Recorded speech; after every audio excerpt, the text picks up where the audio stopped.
Hello and welcome to Mother Tongue, the podcast where modern motherhood meets real life. I'm Marianne, founder, podcast host, and mum of three, and I created this space for all the mums who are juggling it all. From toddlers and tantrums to businesses and burnout, we're talking about what it actually takes to build a life, a career, and a family all at once. Here, you'll hear honest, unfiltered conversations with founders, freelancers, experts, and everyday mums about work, wellness, identity, mental health, relationships, and everything we carry that no one talks about. Hit follow, join our community, We Are Mother Tongue, and tune in for real talk that supports the whole you, because modern motherhood is busy and no one should do it all alone.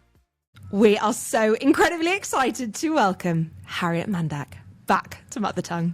Harriet, how are you? I'm good. Thank you for having me. Season 15. I know. How far have we come? Amazing. Congratulations. And I feel like you were one of our first, weren't you? Yeah, it's been a long time. First one was literally days after Isla was born. So. And you told me that you were pregnant with River. Yes. Oh my goodness, yes. And now we've come a long way. And now he's nearly 3. I know. Do you know what? I was actually very bizarrely thinking about this the other day. I was like, River must be like 18 months now. And then I was like, no. It's wild, isn't it? 3. Yeah. 3. Yeah.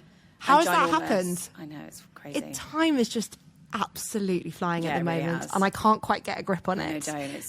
It's making me sad and No, a little don't. bit Let's not depressed. go there. No, let's not. Anyway, we've obviously spoken quite a lot in the past on Mother Tongue, but we're going to take this in a slightly different direction today, just ever so slightly. But before we get into all the good stuff, can you please just start by telling our lovely listeners a little bit about yourself? Yes. So hi, I'm Harriet. I'm a holistic life coach, a hypnotherapist, and I'm the founder of 2 wellness businesses, the Connected Collective and the Wellness Drop. And the majority of my work really focuses on helping women cut through the noise of modern life and the overwhelm, connect back into themselves and really help them live a life that is more aligned, more intentional, and just feels more like their own. And I do that through a mixture of one-to-one private coaching, but also curating spaces, both here in Dubai and kind of luxury retreats that really focus on nervous system regulation, sparking self-discovery, self-connection, and really kind of paving the way for lasting change and transformation. Yeah, I know we all know this. Literally, you say the word nervous system, and literally mine at the moment, I can feel it. Yeah, it's like on fire I know. constantly. It's just the season of life that we're in. It is. It's that kind of back to school. Like September is always, it's like the new year for mums, isn't it? It really is. It's and everything that comes with that, and being in Dubai, this time of year always feels like, overload. Yeah. We'll get into that. Yeah, though. we will. I wanted to talk about turning 30. Turning 30? Turning 30. I wish. Turning 40. You look 32. That's what I'm saying. You look so good for your age. If I look like you do when I turn 40, I will be counting my lucky bloody I wish stars. turning 30. Actually, no, I don't wish. I'm very happy to be turning 40. Have turned 40. Tell me about this. Stepping into this new chapter of life. Yeah, it's funny because I think it's one of those things people always talk about, these kind of like decade milestones, like this huge thing, and really it's just another day, right? It's just another year. But actually, there really is something that shifts in you when you have those changes. And I think, 30s for me was such a period, and I think for everyone actually in general, like for women, it's such a period of like creating and doing, and you're really like discovering and getting to know who you are. You're in your kind of Saturn's return and all that, and you're peeling back the layers and really getting to know yourself and who you are and what you like. And that often comes with a lot of kind of, almost a bit of like throwing spaghetti at the wall and seeing what sticks, right? Yes. Whether it's in your career, whether it's in your relationships, whether it's in your friendships.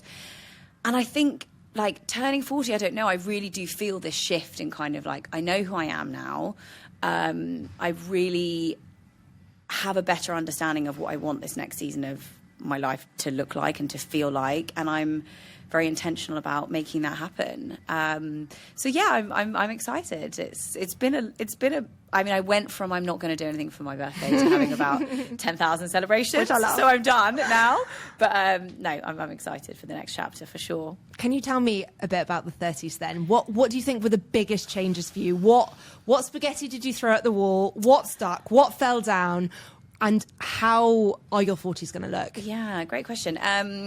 Well, obviously, look, I think, the 30s for me, I had my first child at 32, right? So, I got married at 32, actually, and then had my first child at 33, and then had 2 more children within a kind of 5-year period. So a lot of that was just given over to all of the things that come with that. You know, my youngest is 3 now, and my eldest is about to turn 7. So, you know, I'm obviously entering into a different phase of motherhood as well. So I think the 30s for me, it was very much like, look, we've obviously spoken about this before on the podcast, how motherhood for me was the catalyst for changing everything. You know, it really was very confronting for me in that I just didn't know who I was. You know, I kind of thought I wanted to be this stay-at-home mum that was endlessly present. And I tried that and I was like, no, this is just not for me. And I was so racked with guilt and boredom, actually, and all of the things that, you know, came along with that it really forced me into a space of like, okay, I, as many women do, have defined myself in relation to other people my entire life. Who am I underneath all of this? And that, look, I don't think that's actually really a journey that ever ends necessarily, but I certainly did a big bulk of that in my 30s of like, okay, what do I need in my life? What makes me feel whole and fulfilled? And if you took away every other thing in my life, what are the pillars that I need for me just to be okay? So there was a lot of that, and there was obviously a lot of change. I also moved to Dubai in that time frame. My marriage changed monumentally. You know, with all of that change, you change as a person. I think this is something that a lot of women resonate with, particularly when you go through motherhood. It shifts. You're not the same person. And that is very difficult when you are married to somebody or you've been together for a long time. There's all the things that come with that. So we're still married, you know, happily married. Well, but you know, there was a lot of, you know, a lot of kind of, we've both changed as people. Do we want to continue being married to these versions of each other? And what do we need to put in place? What values do we need to make sure that we're considering to make that happen? So, I think a lot of self-discovery, a lot of leaving certain things behind, leaving certain friendships behind. I'm entering into the next decade with a greater sense of really knowing who I am and being quite unapologetic about what I want going forward. Which I love, and I'm so excited to get to this phase. And I mean, we talk a lot about this offline, and I really feel you for this. I feel like a lot of women probably will relate to this change in your 30s, because typically it's the time that people get married, it's the time that people start a family, and as you rightly said, your life, let's be honest, is turned upside down. I do think there are women out there who it's so innate in them that they, like, motherhood is so natural to them. It wasn't for me. And I feel like since my first son has been born, I've been on this humongous journey. I mean, and we're 5 years into this journey now of basically unpeeling the onion and getting back to the core. And I'm not there yet. And I keep thinking to myself, gosh, when is it going to get better? But I was actually speaking to someone about this the other day. It actually gets worse before it gets better, because you're so then in tune with the actions that you're doing and trying to unpick all those habitual habits that you've had laid down for such a long time. You're then like, gosh, why am I like this? And so many people struggle with that on top of everything else that us as modern mums are doing. It's just absolutely wild. Really, look, and this is why, you know, it's so amazing that Mother Tongue exists, right? Because being able to have these conversations and raise awareness to the fact that actually societally we are primed as women to be very outward looking, to be kind of very nurturing. The assumption for womanhood as a woman generally is that you're going to become a mother. And that, you know, very insidiously kind of mandates all these things about how you should be when you become a mother. But what we don't consider is that actually prior to all of that, we lived in a very capitalist, neoliberalist, individualistic society that says, like, you have a career, you achieve, you have a very strong sense of self. So you do all of those things, right? Because that's what success looks like. And then you become a mother and it's like, hang on a second, now you've got to step back entirely from your life. And be very selfless. And it's the juxtaposition of those two things is... it's this double bind, right, that we just find ourselves in as women. And then you throw on top of that all of the complexities that we have as modern mothers, which no generation before us has had to deal with. You know, we are the generation that will be known as generation transition, meaning that everyone alive today will have lived through the transition of technology, social media, AI. Social media in and of itself is,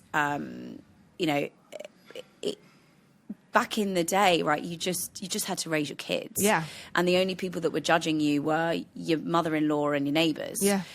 Now parenting is so visible that we have to not only raise our kids, we have to curate a parenting persona, which is endlessly just exhausting. Yeah. And it never comes off, right? Because every kind of, lunchbox, every tantrum, every holiday is opportunity to present who you are as a mother, so all of these things, I mean, I could go on about this for like hours and hours, but all of these things are just thrown into this maelstrom of like what we have to deal with. The job expectations have just increased and nothing's been taken away. And add on to that, the support systems have also been removed somewhat, maybe less so obviously in the UAE, where the infrastructure for social care is better. So you have all of that on one side, and then on the other side you have all this external kind of societal stuff, and then on the other side you have all this internal stuff, which is all these beliefs that you have about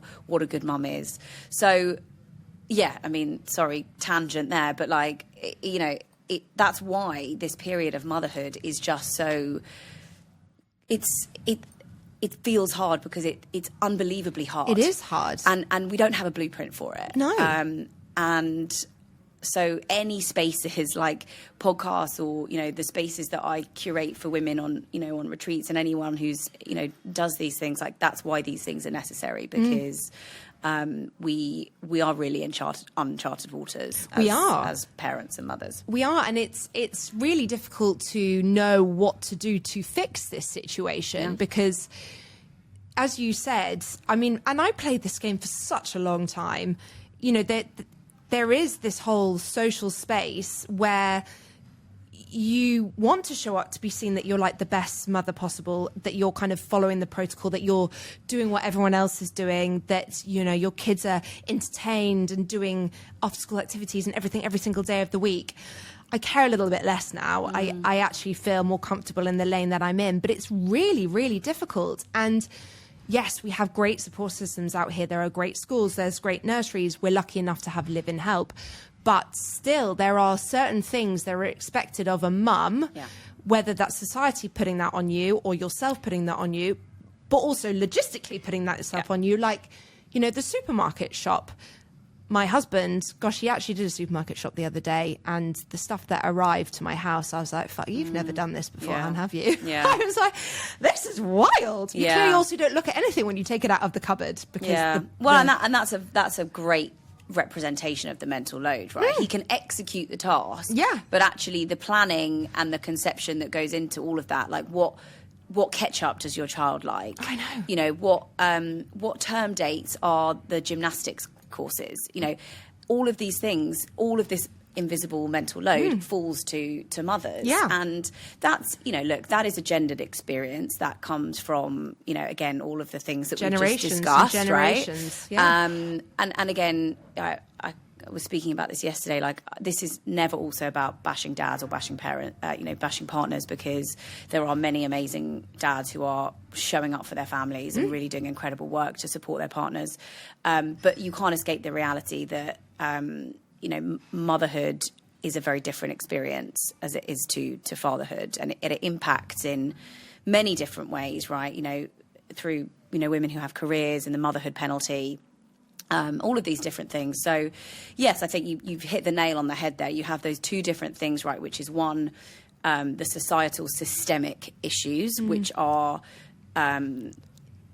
collective issues, and actually collective issues need collective solutions. So we need to do more as a society to be supporting women in workplaces, in cultural conversations, right? All of these things.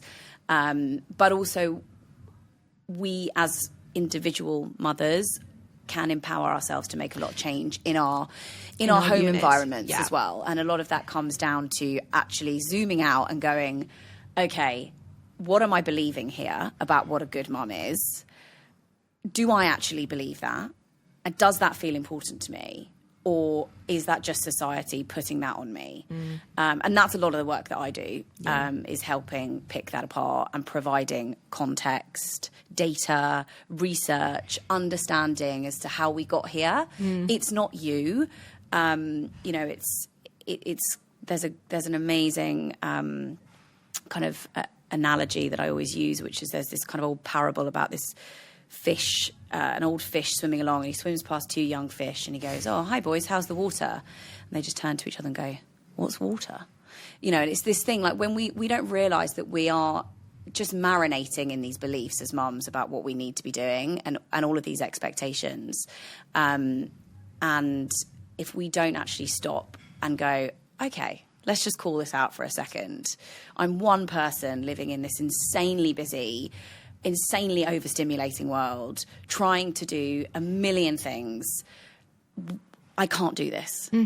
What's important to me? What do I want my children to grow up knowing and feeling?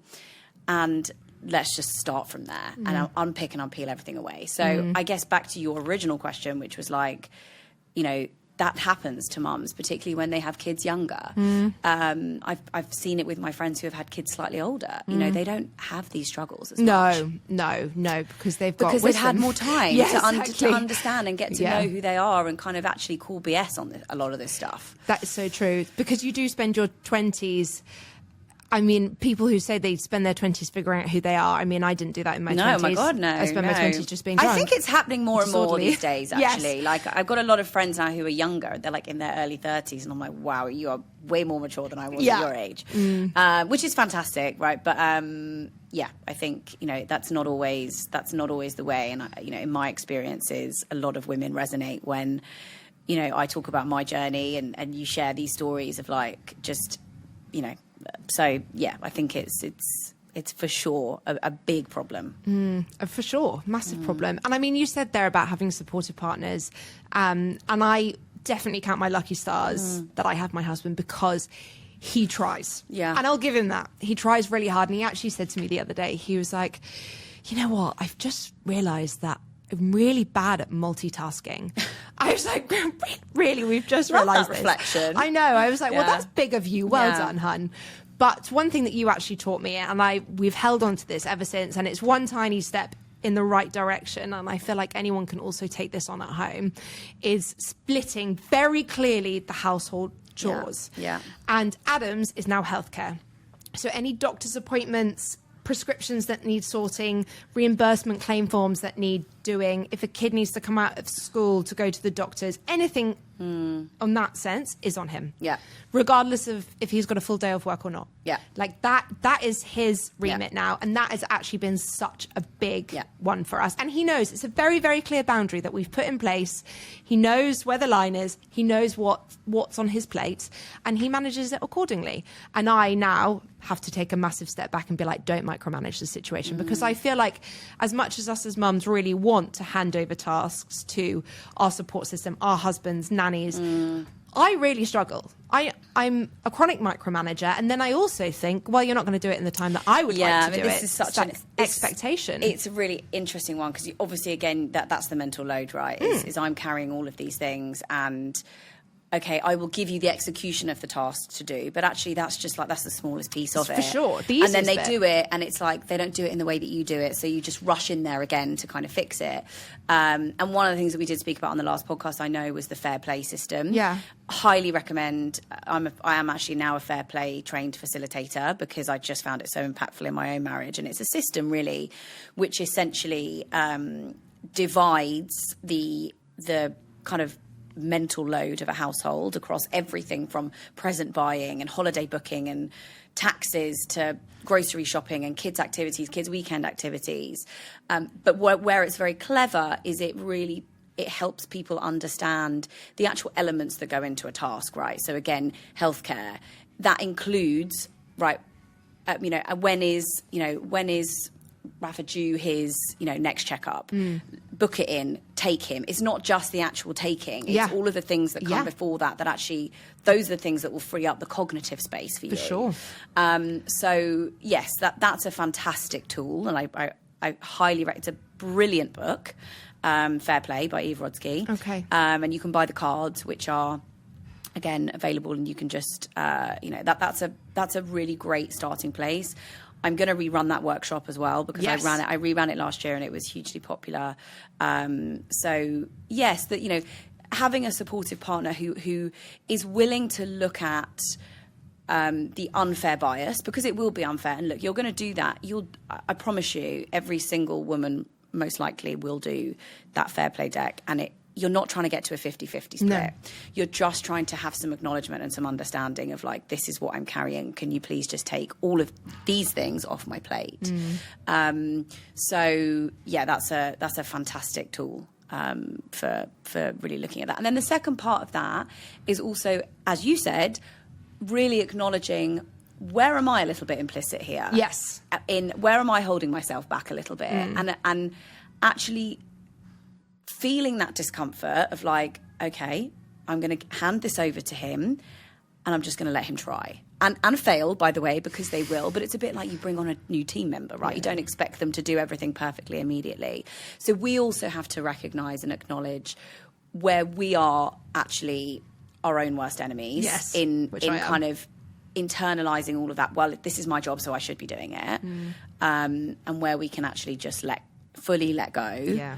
Feel all of the feelings that often come up with that. But if you can implement a system, because it's a system, right, at the end of the day, and that's why it works, because it's not fluffy, or, there's a structure which you need in families. Yeah. So if you can implement a system like that and commit to it, it is a game changer. So a lot of the work that I do is always values first. So what are your values personally? What are your partner's values? What are your family values? And then moving into talking about, the mental load, and using a system like Fair Play to more equally balance things from that perspective. Yeah. And I also think it's really important to empower your husbands or whoever it is, because I found myself, if I'm jumping in, he feels so unempowered and feels like I don't trust him, and then he loses interest in his roles, essentially. Absolutely. And that might sound childish, but we're all children at heart, let's be honest, especially our husbands. So I feel like that is really, really important, as hard as it is, and I find it almost impossible, but just to take that big step back. I wanted to ask about mums. So I feel one of the biggest things is mums who might not be the breadwinner, but they've got a side hustle of some description, but their husband is still going to do his 9-to-5 job and is essentially the breadwinner. I hear a lot that, their husbands are like, well, I'm going out, I'm making the money, I'm coming back, I need to switch off, I need to do this, I need to go to the gym. And mums are just left with a very demanding side hustle and then everything else that comes with the house. How would you suggest tackling that situation? Because my thing is, I'm always like, well, we're level here, hun. I can just become a housewife if you want to. Yeah, look, there's a very insidious, toxic time message there that your partner's time is more valuable than your own. And again, I really highly recommend, I'm going to direct towards Eve Rodsky again here, because this is really her field in terms of kind of equality of time and mental division of tasks in the household. And she talks about, men's time being valued like diamonds and women's time being valued like sand. And it's, firstly, I think for you to even enter into having those conversations with your partner, you do need to have a partner who is willing to come to the table. Yeah. That is part, you do need that. You need a partner who is willing to have the conversation. Very often, our partners, again, God love them, are very supportive and helpful, but they are also conditioned in their own ways, right? They have seen their mothers doing everything, and they have expectations of their wives. And so the first part is, again, I always recommend starting with values, because you get to know each other on a deeper level of, like, okay, this is what's really important to me. And if you have a side hustle, or you have a business of your own, it might be losing money, but it gives you joy. Yeah. It's giving you something. So you can have that conversation of, like, this is why this feels important to me. Yes, I'm not contributing in a financial perspective, but these are all of the ways in which it helps me show up for our family more. And on the flip side, you have those, your partner will have his values, and you have conversations about that. And I think You know, the first part is always making sure that both partners are willing to get to the table. You can do that just the two of you. Obviously, if you are able to, you can use coaches, you can use therapists, you can use lots of amazing resources. The Gottman Institute has lots of incredible courses that you can do online in your own time. But it really, again, what it comes down to is looking at your belief systems. Around what do I believe I should be doing as a mum? What as a partner? What do I believe my wife should be doing as a mum? And really getting to the root of that. And those conversations are very uncomfortable, by the way. Yeah. You know, my husband is incredibly supportive, and actually we are probably very unique in that he actually does have he works from home, but he does have the majority of probably what I would call the mental load tasks. I handle much more of the emotional kind of side of the running the family. But of course, these biases will often show up when I'm doing a full day of meetings and podcasts and I'm missing bedtime. You know, there might be snapping and there might be resentment and there might be like you should be here for this. And you then have to have a conversation and dial it back, and it's a constant dance. There's no I think, you know, that's always the thing, right? There's no one solution for this. It's just a willingness to constantly recalibrate, to constantly come together, to constantly keep trying, because especially when you have young children, this is hard. There's no way around that, and it only gets easier if there is willingness on both sides to support each other and accept and understand. You know, men also have their own mental load, by the way, you know, which looks like providing and being stoic and wearing all of that, you know, that comes with that. So it's not I'm carrying more than you, I'm doing more than you. It's a talk to me. Yes. You know, what do you need? How can I show up for you? What kind of dad do you want to be? What kind of mum do you want to be? How can I help you be that person? So we're actually doing a couples retreat next year to focus on a lot of this, right? Because you don't have those conversations. No. As couples and partners. And again, Gottman Institute is a great resource for that, because there are a lot of resources that you can do. But finding time, I really recommend scheduling time. My husband and I generally every Sunday, we call it CEO Sundays. We sit down and we just talk about the week ahead, talk about the week that just went, talk about what's coming up for both of us, where who's doing drop off. We don't have a structure, right? Our weeks, we both run our own businesses. So I'm extremely chaotic. He's extremely ordered. So we need to sit down and have that kind of, okay, I'm doing this, you're doing that. This is what's happening. Where could I have done better this week? So yeah, those kind of scheduling those pockets of time is really important. Yeah, I love that. I mean, we actually have a schedule now, and I do think that has... You got the skylight, right? We have the skylight, which has changed our life, but we have always had a schedule in terms of drop-offs and pickups, and also exercise, because both me and my husband like to exercise in the morning, and obviously someone has to stay at home whilst the kids are asleep. So we take it in turns, who gets to go out early in the day and who might either have to miss or go later in the day. And that has been a big one. And I think, just talking about the skylight, look, I think having amazing, if you can have a perfectly coded, coloured calendar, amazing. Yeah, I don't have that. But also, you don't need that. No. What you need is to firstly acknowledge that you need some help. Yes. And that you were never meant to. And you cannot do it all alone. Oh, God, no. So that's really the first step, and in just really acknowledging that is not a personal failing. No. You are just not, you were never meant to do this in the way that we are doing it. Absolutely. And I think the other thing on the communication front, I think sometimes getting everybody to the table is hard, because we grew up with a generation that didn't talk about their feelings or didn't talk about anything at all, really. That was kind of off topic.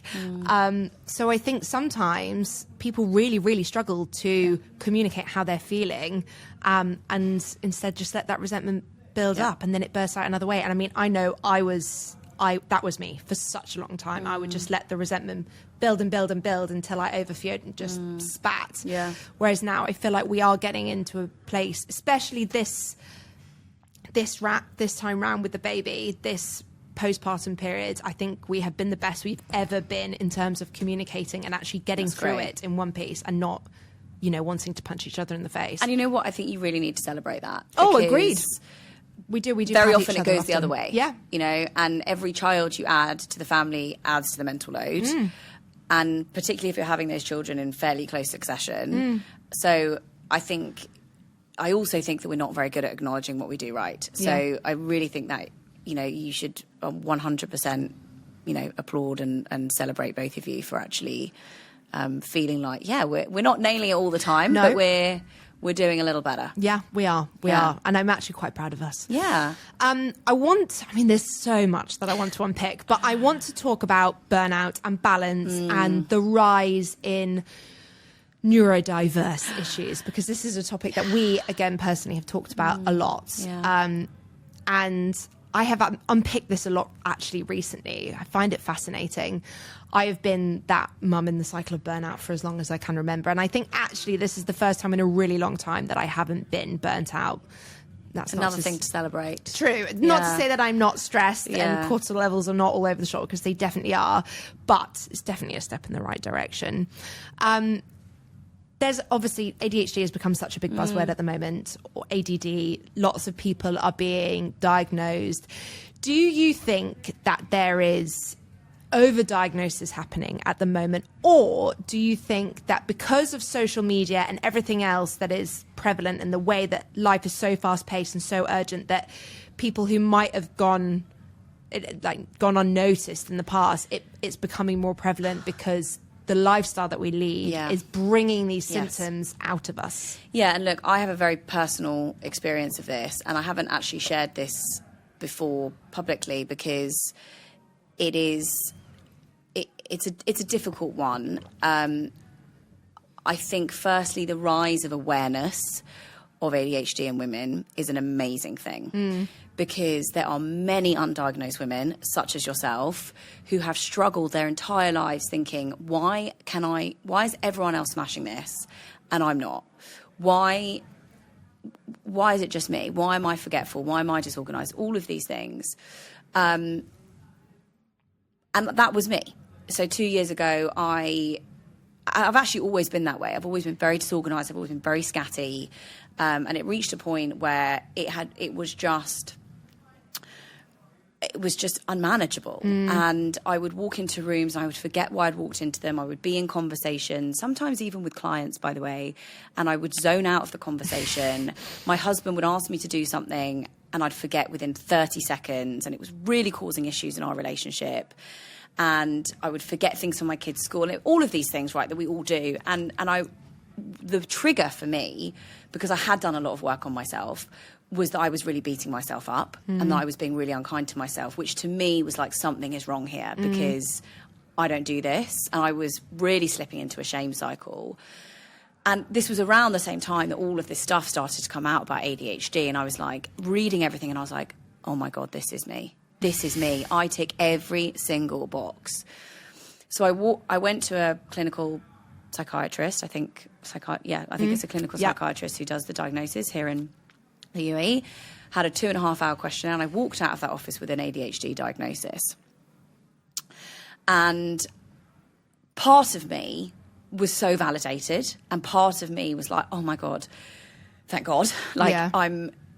And again, this is also something that we do as women, right? We need someone to tell us, like, you're burnt out or you've got this, to feel like, oh, I'm okay to feel this way. Yeah. So there was that. But there was something in me that was like, this isn't quite right. And an amazing follower of mine sent me a message and was like, go and see this lady in Dubai. She's a neuropsychologist. She will test your brain and basically tell you what areas you need support in. And I went to this lady and I had, which I now understand is the only way in the UK and Australia, I believe, that you can actually diagnose ADHD, is through these neuropsych assessments. So it was about 4 hours of testing, maths tests, logic tests, memory tests, reasoning tests, all of this stuff. And after that, I came out and she went, you don't have ADHD. she said, you are nowhere near the scale of ADHD. She said, you have severe cognitive overwhelm and burnout. And I was so shocked. Well, I was shocked and I wasn't shocked, actually. I was shocked because I had almost medicated myself. Yeah. And look, again, I'm not saying, this is where I always want to be very sensitive talking about these things, because there are people who I do believe very much are undiagnosed and probably need support. Do I think there are a level of I think there's people self-diagnosing themselves. For sure. For me, when we talk about burnout, right, the burnout shows up in many different ways, and it can show up in a lot of the signs that represent as neurodiversity, because obviously, being neurodivergent affects your prefrontal cortex, so you aren't able to kind of gather all the information. It's very noisy in your head. All of those things happen when you are cognitively overloaded. Yeah, exactly. And also, one of the things that the neuropsychologist said to me was the grey matter in your brain changes so much when you're a mum. She actually gave me the example of, she used to have a photographic memory, and when she had kids, she didn't even remember who people were. This is me. Yeah. So it's that there are all these neurological changes that are happening. We know this, right? Yeah. There's actually a fantastic book called Mum Brain if you want to read more about that. But there's all of these neurological changes that happen. There's all of this kind of cognitive overwhelm and overload that mirrors a lot of the symptoms. So look, I would say burnout is very sneaky. It shows up very quietly. It shows up in a lot of those things. It shows up in loss of joy, shame, overwhelm, forgetfulness. And then there are also lots of people who are undiagnosed and need support. So I would just say, seek the right advice, do your own research. If something feels not right, follow through on that. For me, something didn't quite feel right in my gut about it. I didn't feel comfortable with walking out of that room with what I felt was a very subjective experience, like asking me all of it was how I felt about, how I was behaving, and yes, it was very subjective, and I just was like, this isn't quite right. So I'm very grateful to the lovely woman who recommended I go and. Where did you go? I went to King's Hospital. Okay. Dr. Rebecca. Dr. Rebecca. She's a neuropsychologist.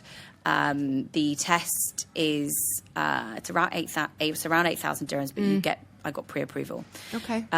So I would recommend, if you are in that space of really questioning, like, what is going on here, I would recommend going down that route. Yeah. It was very interesting to hear that, obviously they're looking for patterns, right? Yeah, and sure. people with ADHD, she was explaining to me, people with ADHD, you wouldn't be able to pass this test if you had some level of neurodiversity. So and again, look, I think it shows up differently for girls, right? Which is obviously why So girls can mask it a lot better. But yes, so I think, to answer your original question, I think it's an amazing thing that there is so much more awareness of it now, because I know so many people who have been diagnosed and are now either choosing to not medicate or medicate, and just feel so much better. Yeah. And understand themselves a lot more. 100%, I think that's been a big thing 100%. for me. So I'm kind of glad you asked that question. I never shared that story publicly because I didn't want to discourage people from getting tested if they feel like this sounds like me. But I would recommend getting tested in the ways, again, as I now understand it, if you are in the UK and in Australia, those are the only ways you can get diagnosed, is through having the actual neuropsych assessment. And I do think, honestly, the more I find out about myself, the more fascinated I become. Yeah. I think it's so interesting. And I mean, we pump so much money into our children's education and so many other areas of our lives, but to find out more about how we work, we operate, we best perform, we very rarely do that. And I just feel like, why would we not give ourselves the helping hand? Just coming back to the diagnosis, my last question on this. So she obviously said that you were extremely burnt out and overwhelmed. So what did you put in place to come out of the other side of that? And how do you feel now? So I was not long after my third child had been born. And I was also at the time running a business. And in hindsight, I had just jumped in a bit too early back into it. The first thing that I did was just actually acknowledge, like, I need some help. Yeah. And I can't continue like this. So I did take a break. I pulled back from, and again, I was very lucky that I could afford to do that. Yeah. That was a choice that I was able to make. But I didn't overhaul anything, actually. And I think with burnout, it's one thing I always say to people is even if you're feeling super overwhelmed, like, people always think it's like, what can I do? Actually, it's about what can you not do. Like, don't add anything else. No. Just take away. Yeah. Just what can I subtract? Yeah.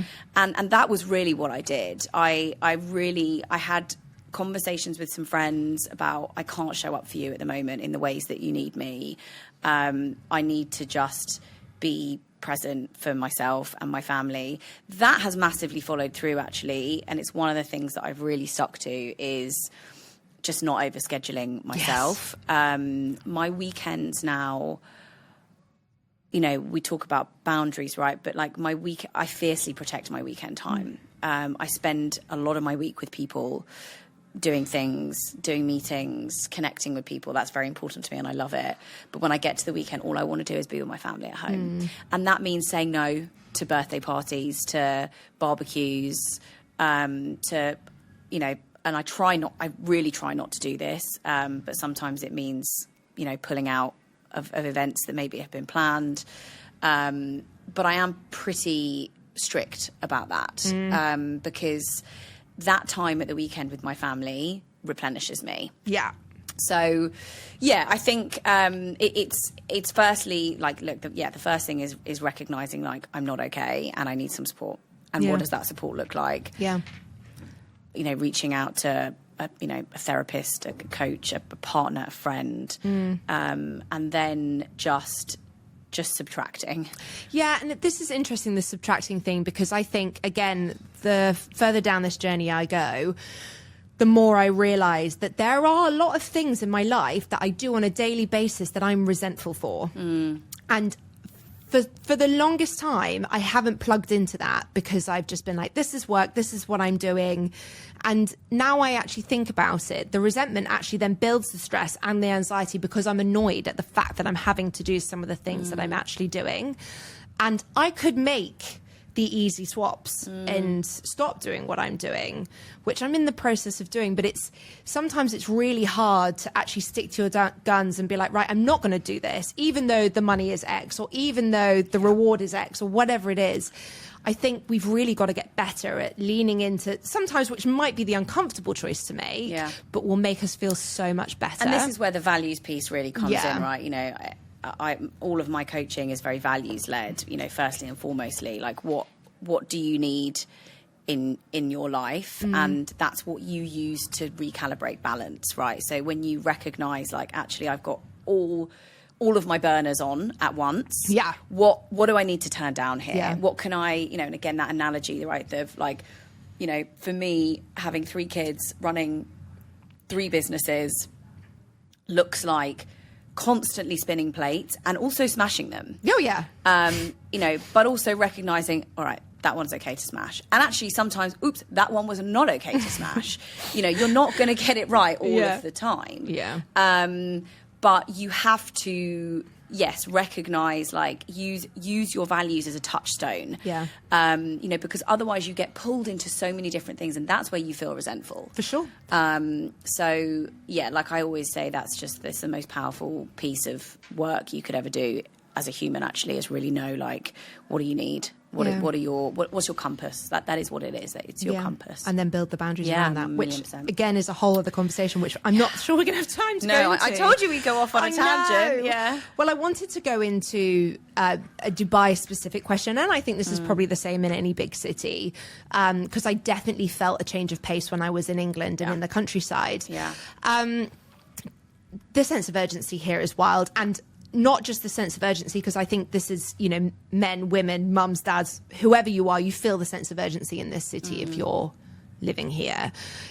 it's also the perfection element that comes with mums. So we have this, I mean, I know in myself that everything in my brain is urgent, regardless of if it's, you know, shooting a piece of content that I actually don't need to do for another month, or actually something, you know, a big event that I've got tomorrow. Everything in my mind, everything is at the same level. It's all urgent all the time. Hence why I get into these anxiety and stress cycles. But also the perfection side, I'm trying to let go of a little bit. But we have that extra level of, we've got to do everything now, but we've got to do everything perfect. How can we bring that back and retrain our minds to not think in that way in a city that is run the way it is? Yeah, I mean, I wanted to answer that question in two ways, because I think obviously, you know, we've obviously done your values, right? And ambition is one of your values, ambition, growth, you know. So it's also, how do you honour that side of yourself and recognise that that actually is who you are, that you are going to have these lofty goals and probably be running 5-6 projects at a time. But the difference is, how do you come at that from a place of, like, I'm enough and I'm striving, rather than I'm not enough and it needs to be perfect. Yes. Because there's a massive difference. That is so true. There's a massive difference. And very often we are coming from the latter, right? The, I need to do this to prove enough. a point. Yeah. To prove to somebody, a parent, a friend. Yeah. So it's that reining back of, like, I'm doing this because it matters to me, and that's okay. But also, if I fail at this, that's also okay. And it's really, you know, the Dubai piece of it. Like, look, I actually don't have an answer for you on that, because I feel it myself. Yeah. You know, I leave Dubai every summer. Again, not at burnout. That used to happen, but definitely with the intense pull of, I need to slow things down. And then I come back into Dubai with this kind of, like, right, I've got all this spaciousness. How can I carry this through? And I think it's, you know, it's again about acknowledging, like, all the amazing benefits that we have in this city, right? It's fast paced. There's so much opportunity, particularly for women here. It's incredible. Yeah. But there's a shadow side of that.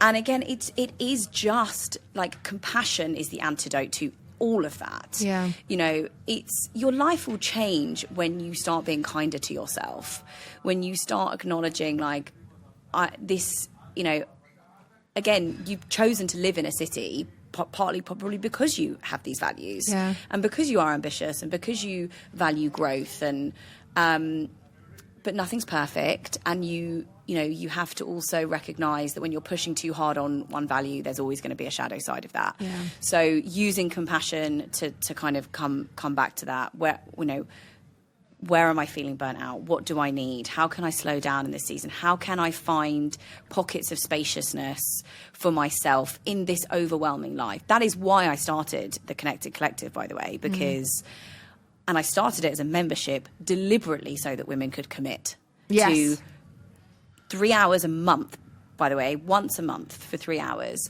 of space for you. And actually, you know what? I wish it were more, but it's enough. Yeah, it is. It's a start It's a start. Yeah, it's a start.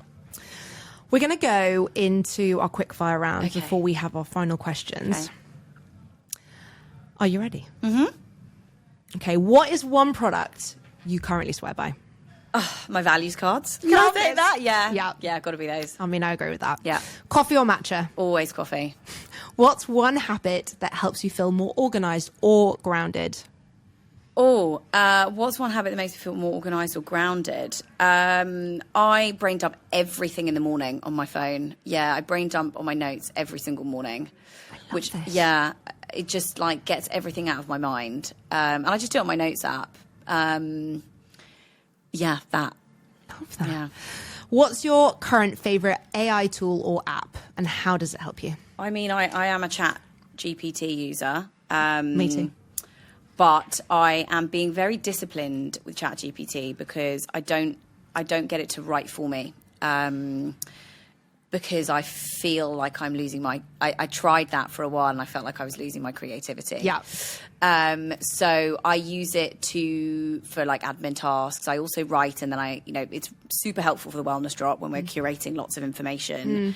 It's a great research tool. It is a great research tool. So yeah, other than that, my brother actually works for an amazing AI company called 11 Labs. They are AI voice technology.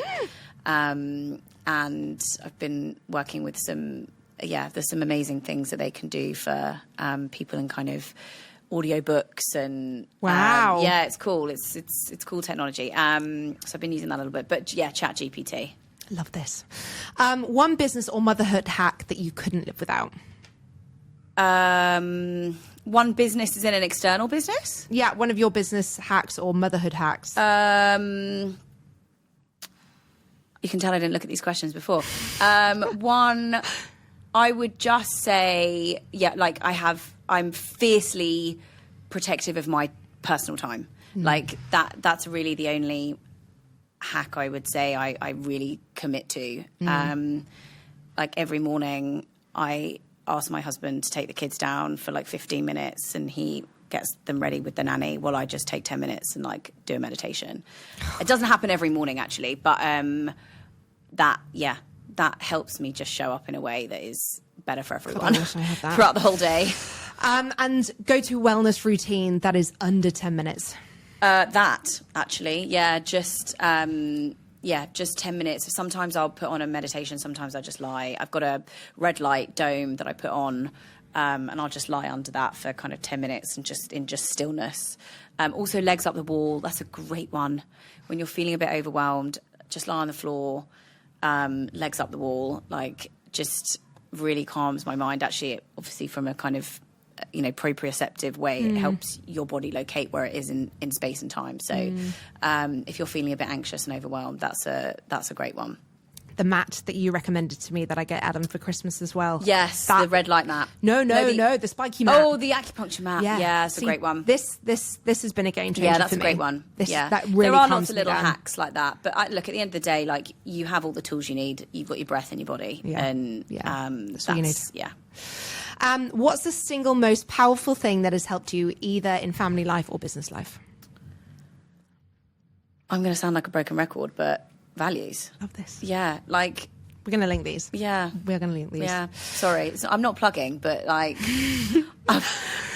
And then, if we were to finish with one value, one boundary, and one habit you think that every mum should try to put in place this year, what would they be? Value compassion all day, every day. As I said, your life as a mother will change when you can learn to be more compassionate to yourself. I know every mother out there is very good at being compassionate to everyone else around them and less good at being compassionate to themselves. What was the second one? Sorry, boundary. Yeah. Social media and phones, tech. The moment I feel overwhelmed, I completely curate my content. I go on what I call a content diet.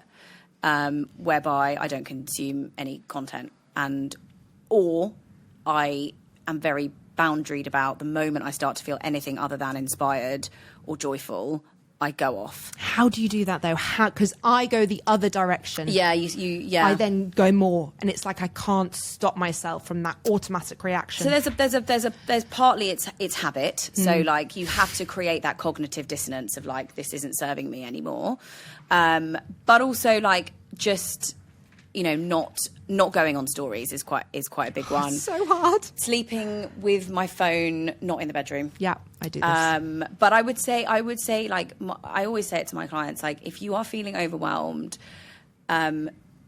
generally the first trick is to just stop consuming content.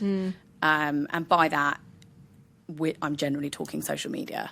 So just take yourself off. You can still, or really limit yourself, but limiting yourself is harder because then you slip into it. So, you can still go on, create, you can still scroll through posts if you want, but don't do stories. Okay. That's the hit that we need to avoid. Yeah. And then one habit. One habit, what, sorry, one habit that you think every mum should put in. Setting an alarm on your phone twice a day to check in on how you're feeling. Love Yeah, I call it an AVP. Just acknowledge, validate, permit. Set an alarm.